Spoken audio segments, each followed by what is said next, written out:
When a theme park makes the decision to close an attraction, that decision can often be met with backlash and frustration from the general public. For many of us guests, these attractions that they're closing aren't just one-off experiences, they are really good memories. But behind the scenes, the decision to retire a ride is rarely simple and seldom taken lightly. It involves a very complex mixture of factors that will decide when and how to close the attraction, as well as if it has the potential to stay.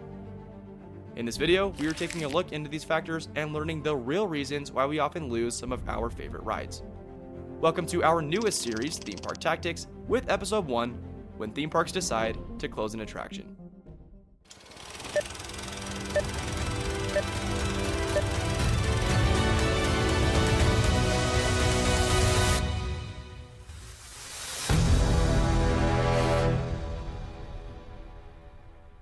In making the decision to close an attraction, the first thing theme parks try to consider is how much emotional value that ride holds for the guest. Oftentimes, the majority of rides on the radar for closures have a very measurable fan base who grew up with that ride. In those guests' minds, a particular attraction may provide a unique experience, memory, or some sort of a nostalgic draw that they just can't find anywhere else. If that's the case, then the sudden removal of that ride can definitely deeply offend that guest if it's not handled correctly. Take the Twilight Zone Tower of Terror drop towers at Disney's California Adventure Park. Upon opening in 2004, the attraction was a major hit and saw impressive ridership in the tens of millions throughout its lifetime. However, to the shock of Disney enthusiasts, in 2016, Disney announced the retirement of the Tower of Terror in exchange for an updated version related to the Guardians of the Galaxy franchise. Now, initially, guests were extremely skeptical and spoke out about the decision, with some even going as far as to protest, but Disney continued to reassure them that the new experience would be worth the change. Upon reopening as Guardians of the Galaxy Mission Breakout, Disney recorded record numbers on the attraction, and it has been very well received ever since. So, closures need to happen, sometimes regardless of guest emotion alone, with 3 primary driving factors: popularity, land space, and operational expenses. Disney Imagineer Tony Baxter said this in relation to the closing of existing attractions at Disneyland. When a new ride comes and an old one drops out, there are bound to be twinges. But it has to happen, or Disneyland becomes a museum and an arthritic collection of things that people were attached to in the 60s. If rides weren't removed, parks would eventually lose touch with reality and bring nothing new to the table. At the end of the day, if people deem a ride old and don't want to ride it, the park no longer sells tickets and as a result, has no ability or reason to improve. Take this chart from Cedar Point released in 2010. Here we see 27 attractions at the park and their per-season ridership from 1996 to 2008. Charts like this are rarely made publicly available, but with this information, we can see just how quickly a ride may lose its popularity. Take a look at the Corkscrew, which was the first coaster in the world to feature 3 inversions.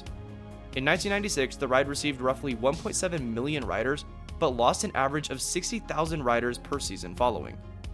Although its current ridership as of the release of this video hasn't been made publicly available, according to the chart, the attraction closed the 2008 season with just 1.1 million riders, a 600,000 rider decrease from 1996.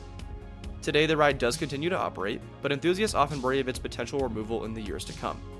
So while it's not entirely about popularity, if a ride becomes stagnant, its removal will likely follow. Now, like we said, that's not to say popularity is everything. Sometimes an attraction may be plenty popular, or just popular enough, and still get removed.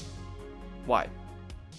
Well, most major theme parks lack room to expand, and when this happens, physical space becomes a major issue.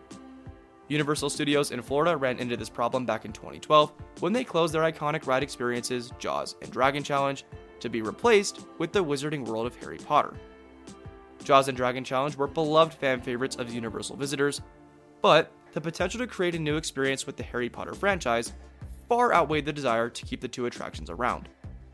Similar to the retheme of the Tower of Terror, many people were very upset by this announcement and took to social media, forums, and even wrote letters to Universal expressing their disappointment in this decision. However, since this change, the Wizarding World of Harry Potter has become one of the most successful lands recorded in theme park history, with an attendance increase of 80% across Universal parks from 2010 to 2016. The decision to add the new Harry Potter land not only revitalized interest in the park, but also set a new standard for immersive, story-driven environments industry-wide. Disney even opened the Star Wars Galaxy's Edge land as a direct way to compete with the addition of Harry Potter to Universal. Now, while that's impressive, it is worth considering other parks that aren't necessarily theme park giants like Disney or Universal. In the case of smaller park operators, the decision to close wildly successful attractions like Universal did in the hopes of something better can definitely be daunting or unrealistic. Not everybody has the upfront capital to eat such a large investment. So why close a popular ride then at all if you're a smaller park?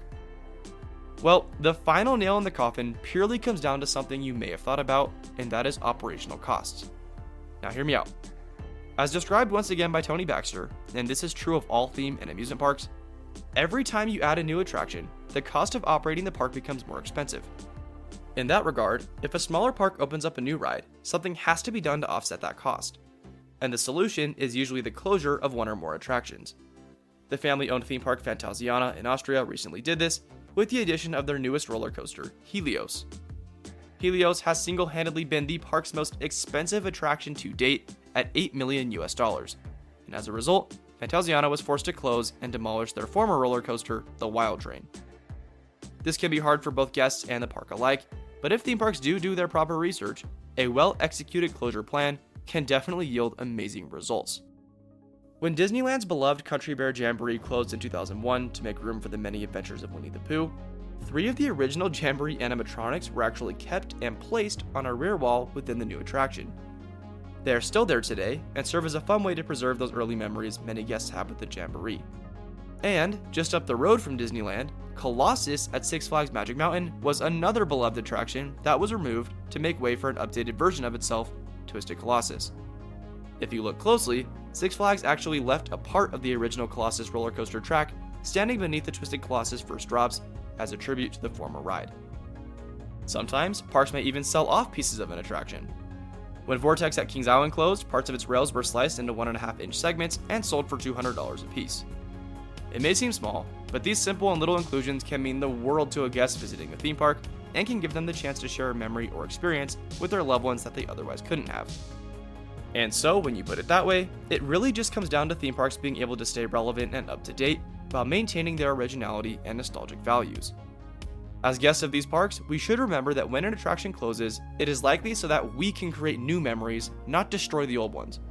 If Tower of Terror had never changed, it may have become less popular and resulted in a weaker experience. Had Universal never removed Jaws or Dragon Challenge, which again were both very popular rides still, thousands of new memories in the wizarding world of Harry Potter would have never been created. And even Phantasiana, a small theme park in the middle of Austria, may have eventually become irrelevant and disappeared had it not closed Wild Train in favor of a new and better roller coaster for its thousands of guests. Change is necessary, and it can be good when done right. If one of your favorite attractions has closed in years prior, please keep that in mind, and we hope this video may have provided some additional insights into the whys of that decision.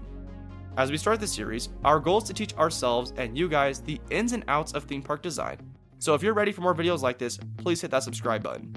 We're going to tackle all sorts of topics from how theme parks force your perspectives, down to the types of fireworks they use in their shows. There's a lot of good learning coming to this channel, so we'd appreciate any support.